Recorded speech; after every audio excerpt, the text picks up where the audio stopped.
Hello again. I've talked about the necessity in classroom situations like this so that those watching the recording can see all of me in focus, so they can see my face, they can see my hand gestures, my body language, my facial expression. At the same time, they can see the PowerPoint presentation or perhaps what has been drawn or written on the whiteboard. Different camera systems make it easier to have a deep depth of focus. Photographers that are trying to take portraits of people sometimes want to have a shallow depth of focus. They want to have the background out of focus. This is often called, if it looks very beautiful, in English incorrectly it's called bokeh. Bokeh originally was a Japanese word talking about the quality of the out of focus background. Now in English it has become synonymous with the idea of the background being out of focus. But why would I want this to be out of focus? Because that way no one who will be watching will be able to see what was written there. We want to recreate something which is similar to what the students in the classroom will be seeing.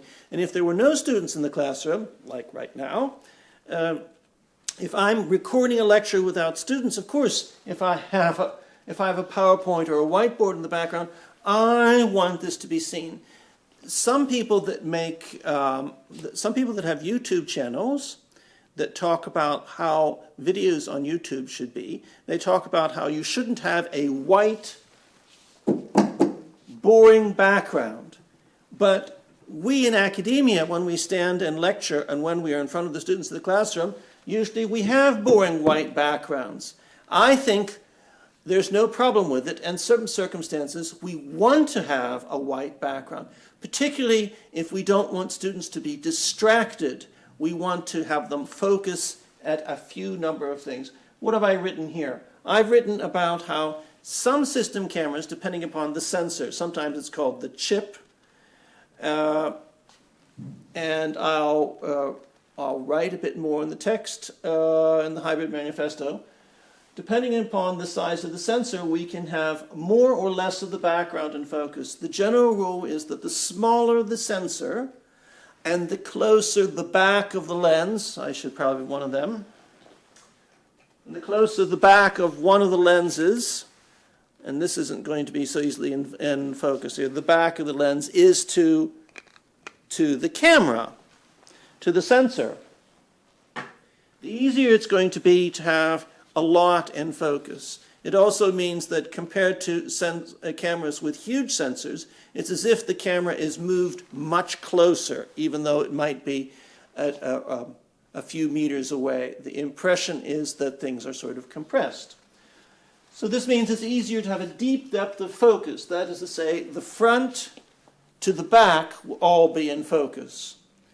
And if we're over here at an equivalent distance away from the camera, then it would be in focus as well.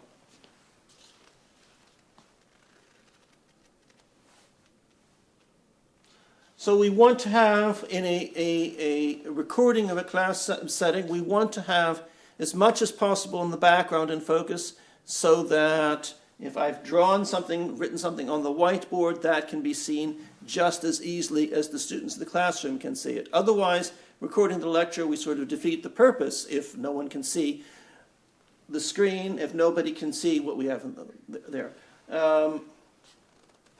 And we want the audience, the viewers, to see as much as possible to be in focus. I'm going to turn to the side over here.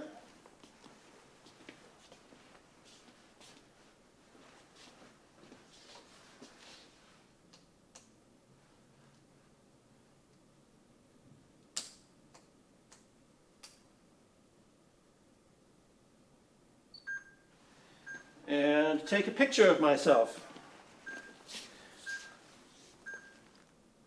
And the camera will be included, and here I am included. And we'll do it one more time.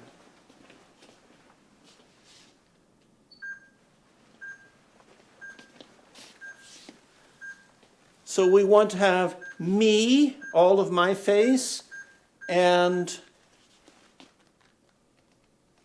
and all of this distance, everything to be in focus.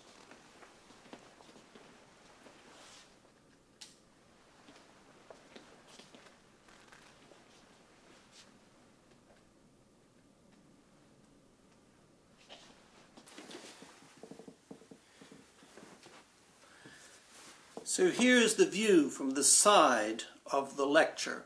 I was standing before looking directly at the camera that you see in the left. I'm going to be using these pictures that I took using another camera to try to demonstrate deep depth of focus. And I will also show how we can combine deep depth of focus and a wide angle lens to achieve an area where we can engage our students with an interesting lecture where we can move around and be in focus the whole time, and our background, the whiteboard and the PowerPoint screen, can all be in focus at the same time.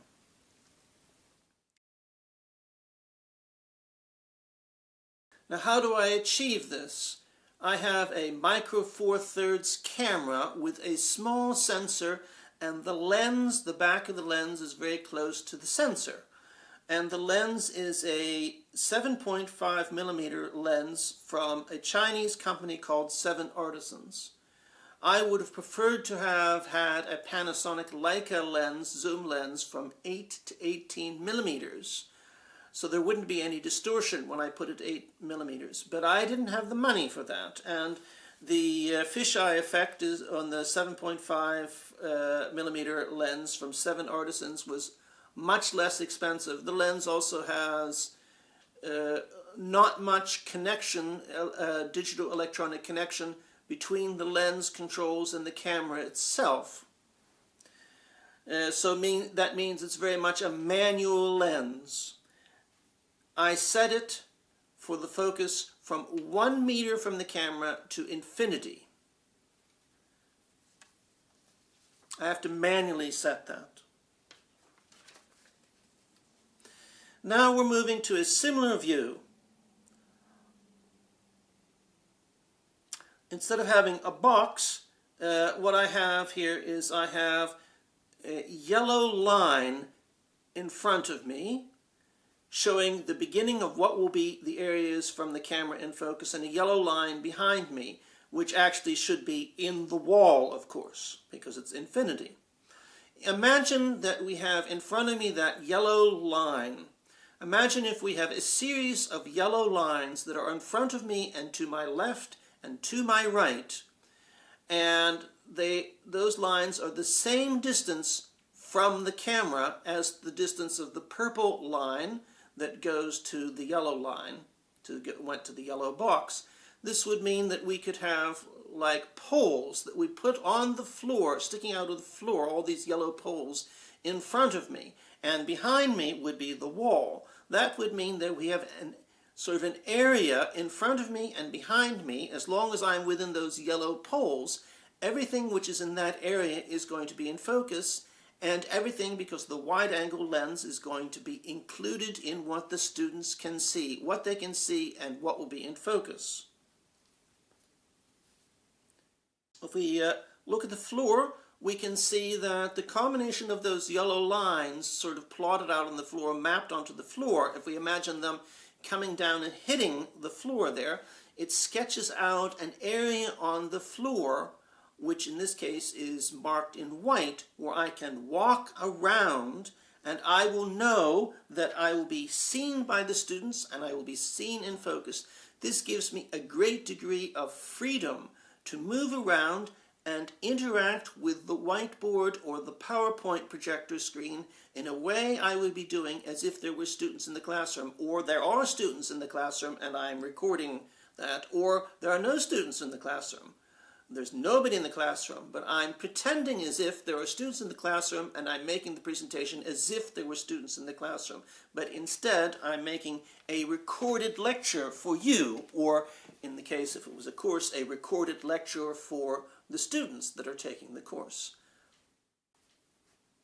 We're moving along to the final picture.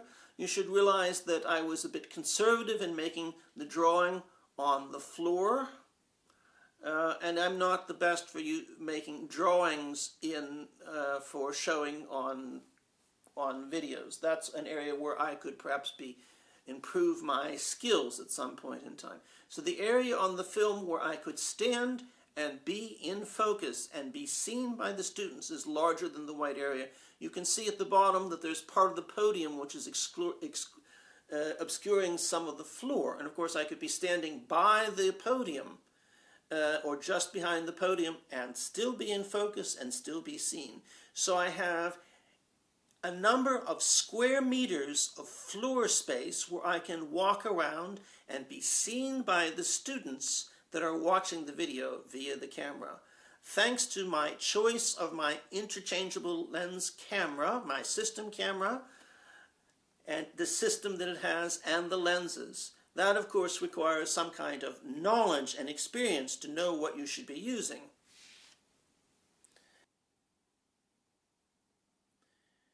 So now that we've sort of set up a virtual stage on the floor where the actor or the talent can move around and deliver the lecture and know that the talent and the person operating the camera, in this case the camera is operating itself after my settings, and know that everything will be captured in focus. All of my movements of my hands and my gestures, my facial expressions, and my interactions with the PowerPoint projector slide and with the whiteboard and my drawing or making a table or writing text or whatever on the whiteboard.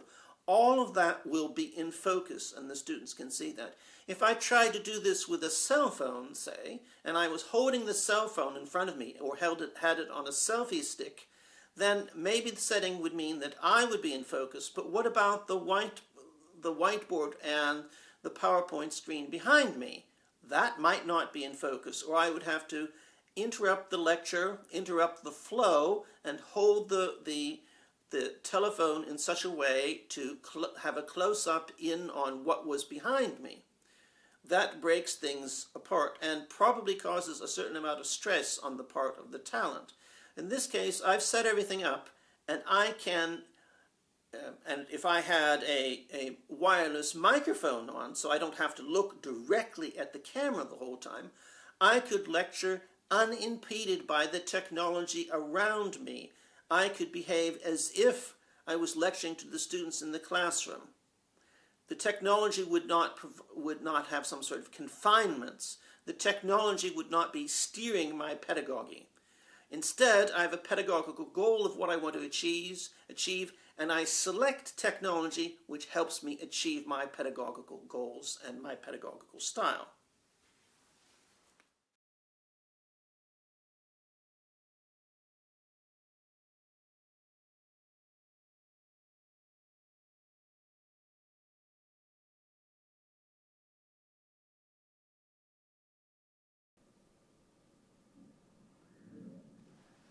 I would stress that you need to make a choice when it comes to which system camera you're going to use, which system, because for your university is some kind of an investment. And you need to make a choice for a system which will give you the best depth of field, because this is important. I would say it's a necessity if we're going to have this kind of recording, if we're going to be able to include that. If you have a cell phone that you're using to record yourself in this situation here, I'm not going to do it, but here I am walking around sort of like vlogging like this. I will be in focus and we'll be able to see bits of the background, but it'll be just fragmentary. As you can see here, we can see a lot of the background. We don't want to sort of do our lectures as if we're vlogging, I hope. That will mean that students will sort of compare our lectures with what they see on addictive social media.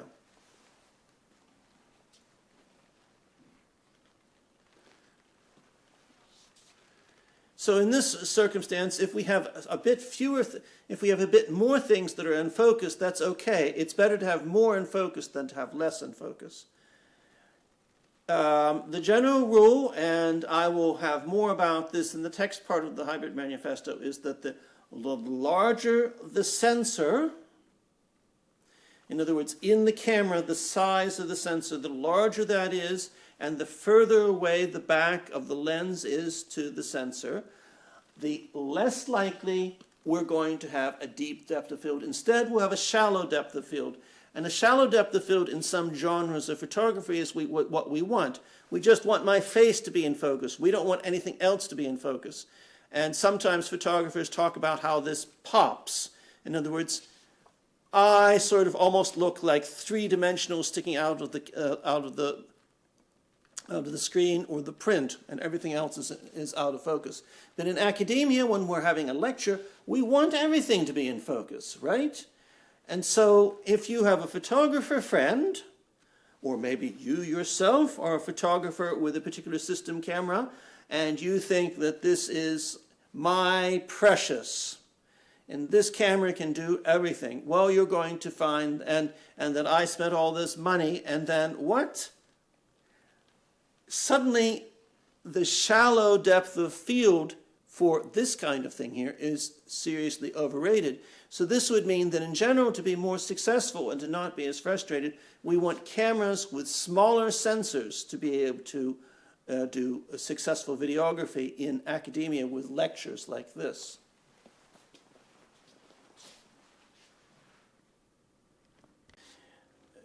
How to make YouTube videos on other channels. Some of them may suggest that it's a bad idea to have a white background. But we in academia, if we're standing in front of a whiteboard and a screen for PowerPoint projectors, and there's nothing there and there's nothing there right now, we're going to have something white. And that means that there's nothing which is distracting the students who are watching you. I think that it makes a lot of sense in some videos to have a white background, particularly if you're going to add in text. Then you don't have a confusing background which looks sort of jarring in relationship to this text box or there's an interference between the text box and the background. I think it can provide a more serious, professional kind of academic look. Of course, one could be seated in an office and having books behind and talking to the camera. That would obviously give some sort of an academic look. Or you could be, maybe you are in a laboratory room with ventilation hoods and all kinds of other things, and you're recording and you're walking around and you have your lab coat on and so forth. That could give a kind of impression that you want to give. I'm not all that often in a lab, so you're not going to see any videos recorded like that.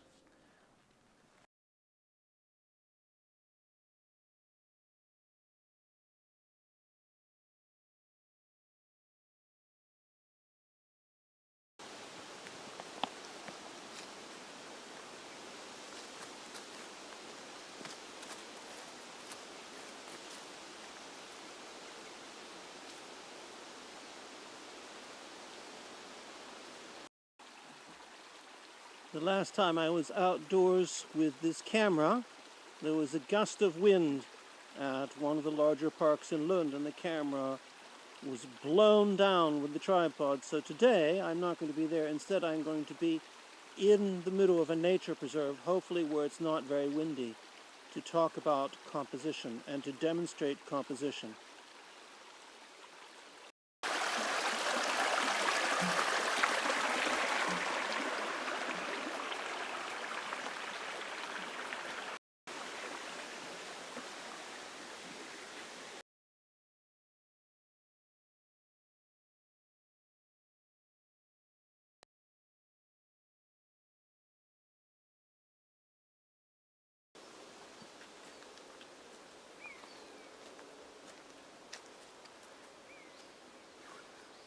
Hello, I'm going to talk about composition now. Instead of staying in the classroom, I'm in nature, whatever that means. And I'm going to talk about composition, where the talent appears in the frame and where the talent is in relation to the background, perhaps, and where the talent is in relation to possible text or pictures or tables or graphs that might appear beside the talent. What I'm doing now is I'm standing on one side of the screen. Since everything is a mirror image, I'm not going to say left or right. I'll add that text in afterwards. On your cell phone, you will see that there are guidelines. There are 2 up and down and 3 left to right guidelines. These are called rule of thirds guidelines, and the rule of thirds was developed to be used in photography. But here in videography, we can borrow the rule of thirds guidelines and use them to our advantage in composition, particularly when you're starting out. So what I'm doing is I'm standing at approximately where the guideline on this side is, and my head is approximately where the intersection between this guideline and that guideline is. I can't see it exactly. I know approximately where it is after years of experience. By standing here on this guideline, there's room on this side for me to move around a little bit. It's not crowded. And yet I have lots of room in the center and to the other side to add something in that I might be talking about. This makes it much more interesting than having a PowerPoint recording with a tiny little cameo. You see me and I'm moving around, and from time to time text or pictures arrive here. We could be in a classroom instead. And so we see now the text arises, and I can talk about the text, and I can gesture in that direction, and I can also either look at you while gesturing at it, or I can look towards, shall we say, the center of the frame a bit while talking about it. I'm trying to move your eyes and your concentration to this visual information while I'm talking. Now, should I stand here the whole time like this? No, obviously not. I should stand on the other line, on this side. And how do I know that I'm standing on one of those lines? This is because the camera has a fully articulating screen. It can be turned out to the side and around, and it can be adjusted like this. Sometimes photographers and videographers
call this a flippy screen instead of saying a fully articulating screen. And everyone knows that what's meant by a flippy screen like that. So now I'm on this side instead, and I can add additional pictures or information or text on this side while I'm talking. And if this was a presentation, a recorded lecture, then what I'm saying and what is appearing would be linked together, and the background would have some sort of a connection to what I'm talking about. If I'm talking about urban planning, then maybe I would have some sort of relevant urban background there. Or if I'm talking about water in urban settings, I might have a canal behind me or something like that. In this case, I moved from the classroom and moved to a setting which seems like nature, which is frequently what I did during the pandemic when I had recorded lectures for my students. Right now we are in a location called Molid Naturreservat, and those, particularly students who have watched a number of recorded lectures, will recognize or might recognize the name or location, because I used this particular location because it was reasonably close to where I live to get to and make the recordings. So, with the flippy screen, the self-recording talent can make sure that she or he is positioned at approximately the right place on the screen, so there's enough room for additional material to appear here, and at the same time I'm not boxed in and it feels crowded as if I was standing over here. Now, does this mean that I should always stand on the one side when I'm making a recorded lecture? No, it doesn't mean that. People who start out with making recorded lectures frequently place themselves in the very center, as I am now. And they have perhaps good reasons to do that, or they think that that's what where I should be.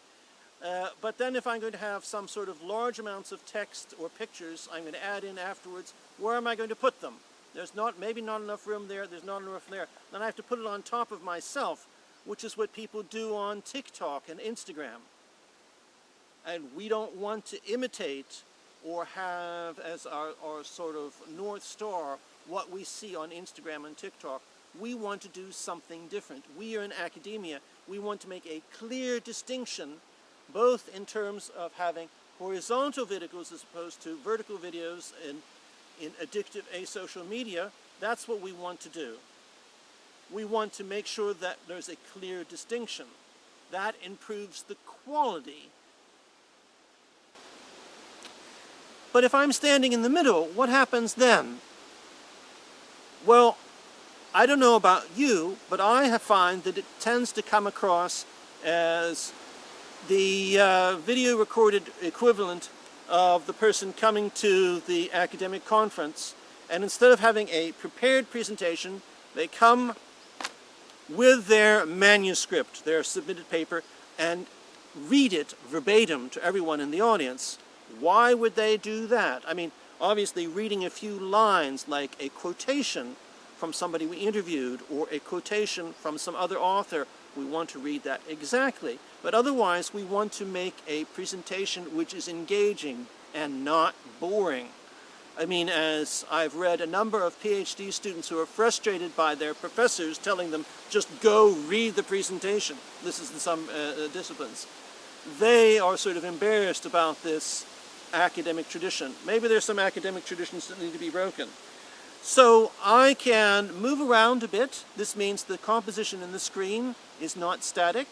And you may have noticed that when I came on set, so to speak, thinking of me being an actor, I walked in from this side and then I stopped there.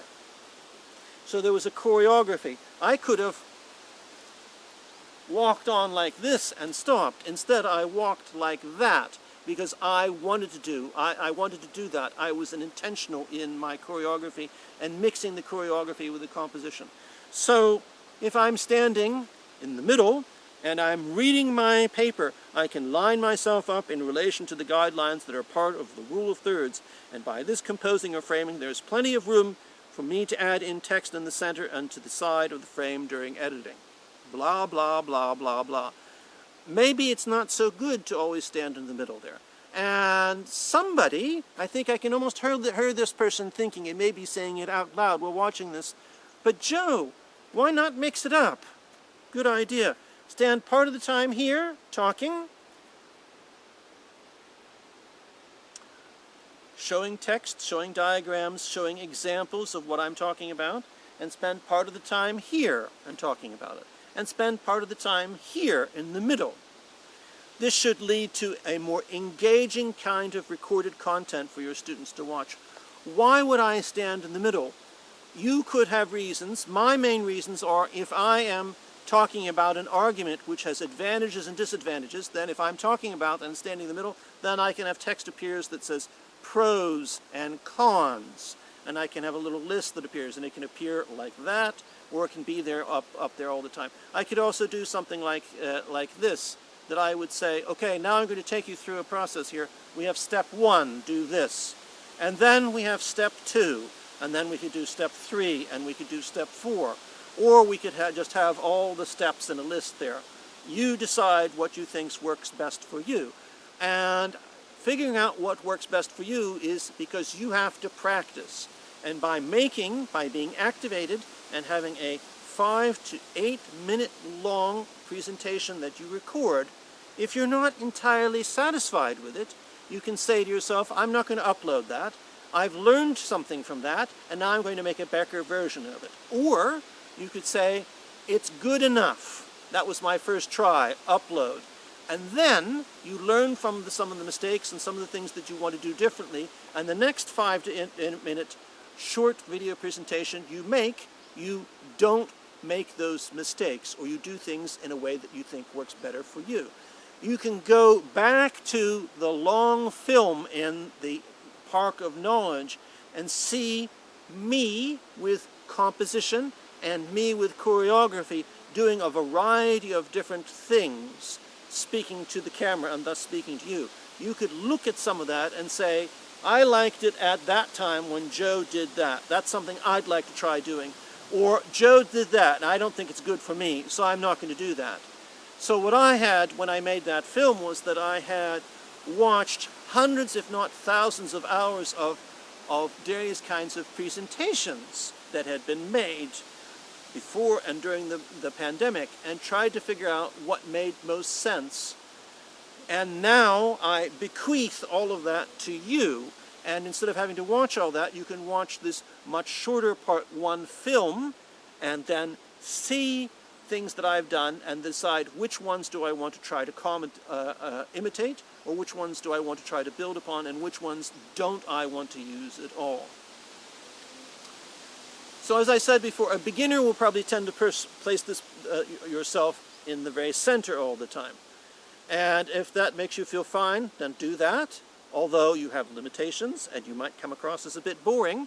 When I stand in the center, I have a tendency to move my hands around more, because standing on the side creates a kind of dynamism already. Me in relationship to what's beside me. Then maybe I don't need to use my hands as much. Something that you need to do is you need to reserve the bottom third, approximately, of your filming. Why do you need to do that? If the captions are going to be added on after the upload, there needs to be room for the captions. This means you don't want to have anything that's important on the bottom part.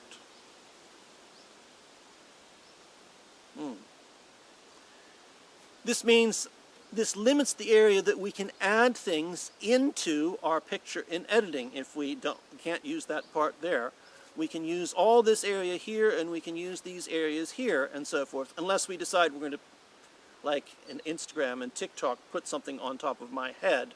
But that's not something we are going to do. It would make more sense then to listen to me talking and then have that replace something as a much larger kind of, say, a PowerPoint slide that you could look at while you hear the talent talking in the background. So it's not just a question of making things more engaging, as we talked about before, and maybe you thought about that, and that shows me, and should show you, that you are on the right kind of learning curve. We can move around, and we can talk and still stay in the frame. And this makes it more interesting, but we can also do this. Instead of me saying all the time, and now I'm going to talk about this, blah, blah, blah, and talk about that. By moving from one part of the frame to another, I am signaling to the student with good video stamina, I'm signaling to the student there's a switch which is taking place here. By moving from one side to another, this means that maybe I'm switching from one subtopic in the lecture to another. Or I was presenting something theoretically, the concepts, and now I'm going to move over here and talk about the application of what you've just heard about, or something along those lines.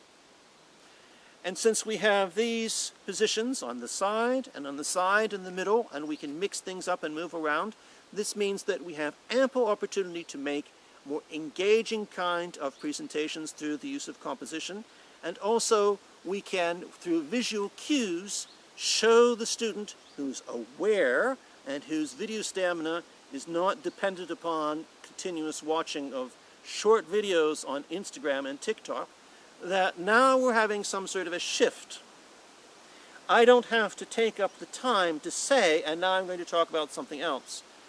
What I can do is, if I'm going to make a major shift, then I could, shall we say, leave this set like it was like I was an actor in one play, leave this set and go to another set and continue reading my lines at that other location.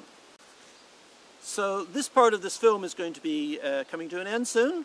Notice I moved to the middle from the side. During it sort of is just as a natural part of me now that I move from time to time. And if you were naturally moved around in the classroom when you were holding lectures, then this becomes very easy to continue doing this kind of same thing when you're standing talking to a camera. During the pandemic, I made numerous recorded lectures of varying lengths. And at the end of, shall we say, half-hour lectures, I would usually have 1 or 2 PowerPoint slides which would summarize some of the most important points, and I would put them there. And they would be static slides, and I would have some music in the background, I'd be quiet. And it would be a way for students to read that and say to themselves, okay, that point number 5 there, I don't remember. Maybe I need to go back and watch it again. So it's a way for students to self-reflect and self-review in a way not entirely dissimilar from in textbooks. At the end of some chapters, you could have a series of questions for the reader to read. And if you could answer all those questions, then you've probably got the most important things from the chapter that you just read. Or there could be some sort of summary ideas. This isn't a book, it's a video.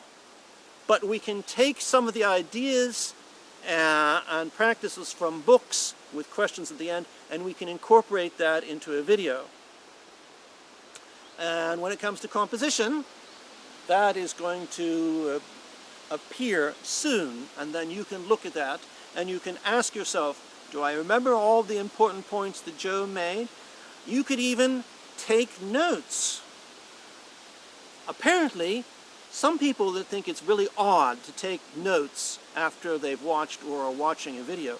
I don't find it odd because I sometimes take notes, not in the book I'm reading, but on beside the book that I'm reading. And sometimes I put little post-it notes, small post-it notes in the book and write something on the post-it note.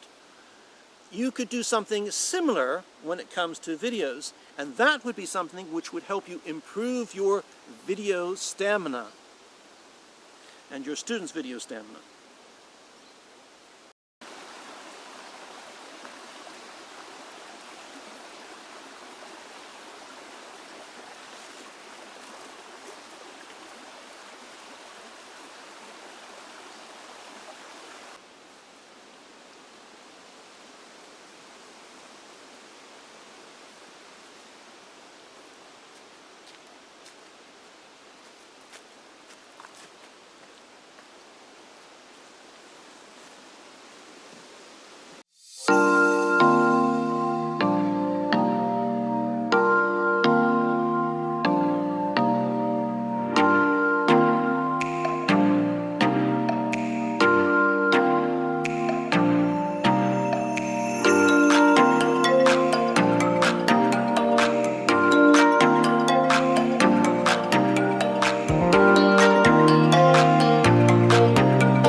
So what have we seen? And instead of using PowerPoint, I'll go like this. So what have we seen? We have seen that Joe stands on one side, lined up with the rule of thirds guidelines. He stands in the middle. If we're going to have a comparison, he stands on the other side.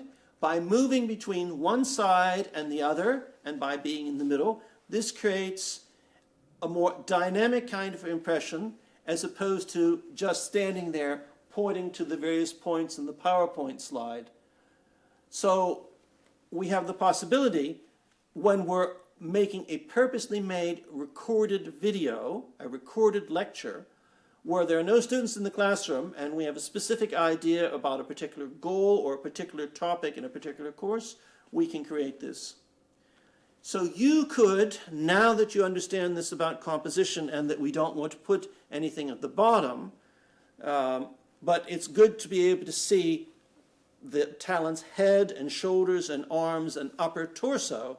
or maybe down to waist or something like that, because that's what the students in the classroom would be seeing, because there would be desks in the way or students' heads that would be in the way. This is what the students would be more or less seeing, so I can recreate approximately what the students would be seeing. So you can make a recording where it's planned to sometimes stand like this, and sometimes stand like this, and sometimes stand like this. And that means that each frame will be well composed. And when you've done this a few times, you can say, I'm going to break with the rule of thirds. I've learned how to use those guidelines, but now I'm going to experiment. Then you can start to combine not just the composition, but the choreography. Just a moment. So with the choreography, you're still hearing me, with the choreography, I'm like on a stage, in a play. I enter from that side and I walk all the way over here. And I'm looking at the camera, but I'm looking sort of towards in the direction of the middle of the frame. I'm letting the audience, the viewers, know that they should be looking more in this direction. And now we have some text which appears there. And when it comes to composition and positioning yourself in front of the camera, you have all the tools that you need now to be able to do an interesting and engaging kinds of presentation. Now you just have to make sure that your story, your topic, and how that's presented is interesting and engaging. We can, with the right cameras, keep everything in focus if we need to. In this case, with adding text in afterwards, I don't need everything to be in focus. I'll talk more about why we might want to have things that aren't in focus in another short lecture, and why we definitely want certain things to be in focus. So, you now have a number of tools that you can use that will make it easier for you to make a recording. It'll make it easier for you, if it's you who are behind the camera as opposed to the talent, to position the camera and the talent so that you can mimic the idea of using the guidelines and the rule of thirds.